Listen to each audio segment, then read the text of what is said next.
Hello बच्चों, कैसे हो आप सब। तो आज बात करने वाले हैं एमए साइकोलॉजी के बारे में।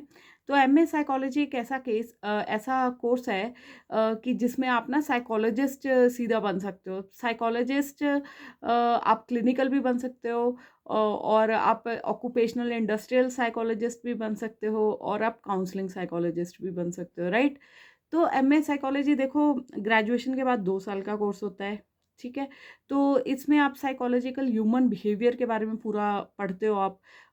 कैसे एनालिसिस करना है, जो भी मेथड्स होते हैं, एंड कि साइकोलॉजिकल टेस्टिंग मेथड्स होते हैं कि आप पेशेंट्स की काउंसलिंग करने के लिए आप उसमें यूज़ करते हो, है ना। अब क्या होता है ना कि जैसे इसकी 3 ब्रांचेस आ जाती हैं, है ना। पहले जैसे आपका अगर आप लॉन्ग डिस्टेंस, सबसे अच्छी बात है हमें साइकोलॉजी में कि आप इसको मतलब लॉन्ग डिस्टेंस से भी कर सकते हो इग्नू से, और बाकी रेगुलर मोड से भी कर सकते हो, ठीक है। तो इसमें क्या रहता है कि आपको ना जैसे सेकंड सेमेस्टर में, जब आपका सेकंड ईयर आ जाता है, सेकंड ईयर में आपको अपने ना सब्जेक्ट्स, स्पेशलाइजेशन वाले सब्जेक्ट्स आपको उठाने हैं। या तो आपको क्लिनिकल साइकोलॉजी की तरफ जाना है, तो आप क्लिनिकल साइकोलॉजिस्ट कौन होते हैं कि जो मतलब क्लिनिकल केसेस जैसे बाइपोलर डिसऑर्डर्स हो गए, हेलुसिनेशंस होते हैं, स्किज़ोफ्रेनिक केसेस होते हैं, है ना।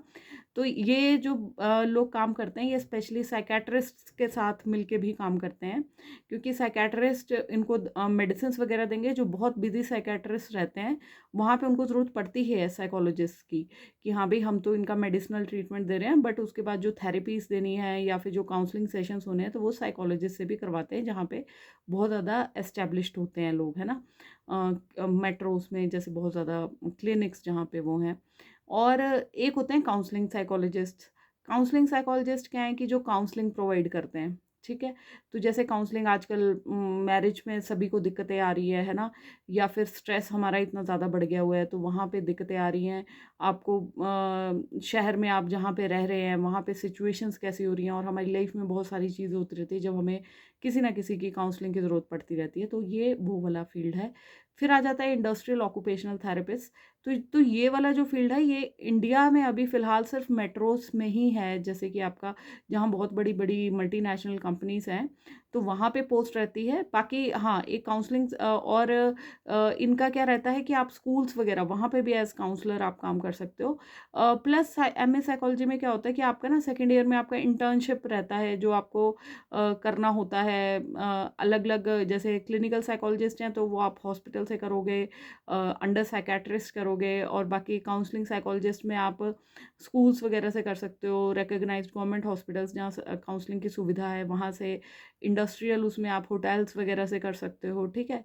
तो उसके बाद क्या होता है ना कि अगर आपको जैसे क्लिनिकल साइकोलॉजी ब्रांच है आपकी, उसके बाद आप पीएचडी करते हो, उसके बाद लाइसेंस लेते हो, उसके बाद आप लाइसेंस्ड हो जाते हो एज क्लिनिकल साइकोलॉजिस्ट काम करने के लिए, ठीक है।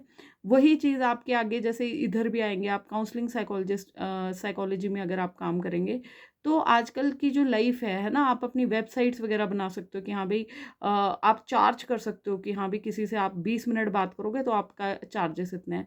स्टार्टिंग में चार्जेस ज़रूर आपके कम रहेंगे, बट मुझे ऐसा लगता है कि जैसे जैसे आपकी एज बढ़ती जाती है ना, देखो डॉक्टर और वकील, जैसे जैसे आपकी एज बढ़ती जाती है ना, तो वैसे वैसे आपके चार्जेस बढ़ते जाते हैं, बिकॉज एक्सपीरियंस बढ़ता जाता है। Experience, it's all about experience, ठीक है। तो वो चीज़ें हैं। और आजकल हर किसी को काउंसलिंग की ज़रूरत है। Every one is struggling with his और हर पर्सनल लाइफ। और ये जो हमारे पास इतने ज़्यादा मोबाइल्स आ गए हैं, इसकी एडिक्शन एक अलग ही लेवल पे है।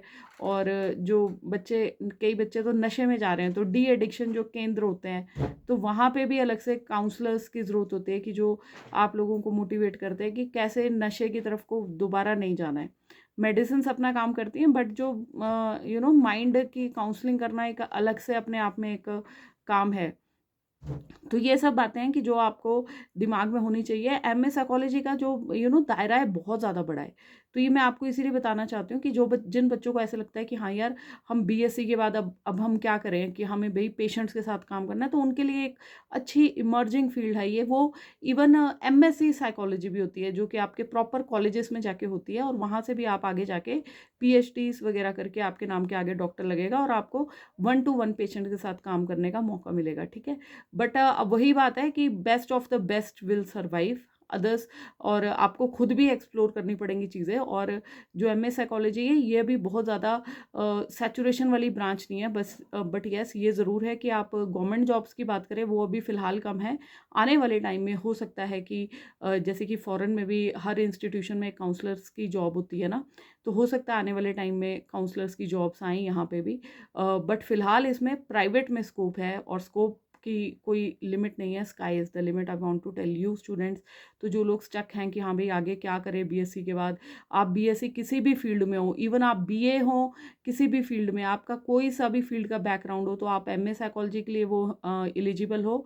और अगर आप बीएससी हो किसी भी फील्ड में, तो आप एमएससी साइकोलॉजी भी कंसिडर कर सकते हो, अगर आपका इंटरेस्ट है इसमें, है ना। इंटरेस्ट से देखो कोई काम करोगे ना, तो वही बात है कि उसमें अपने फुल एफर्ट्स पुट करने पड़ेंगे, तो सक्सेस पाने से आपको कोई नहीं रोक सकता। स्टार्टिंग में हो सकता है थोड़े से फेलियर्स आएँ, बट यस आज का और आगे वाला एरा जो होने वाला है ना, सबको किसी ना किसी से बात करने की ज़रूरत पड़ती है, कि जहाँ पे उसकी कॉन्फिडेंशियलिटी बनी रहे और वो अपना सब कुछ फ्री होके बात कर सके, ठीक है।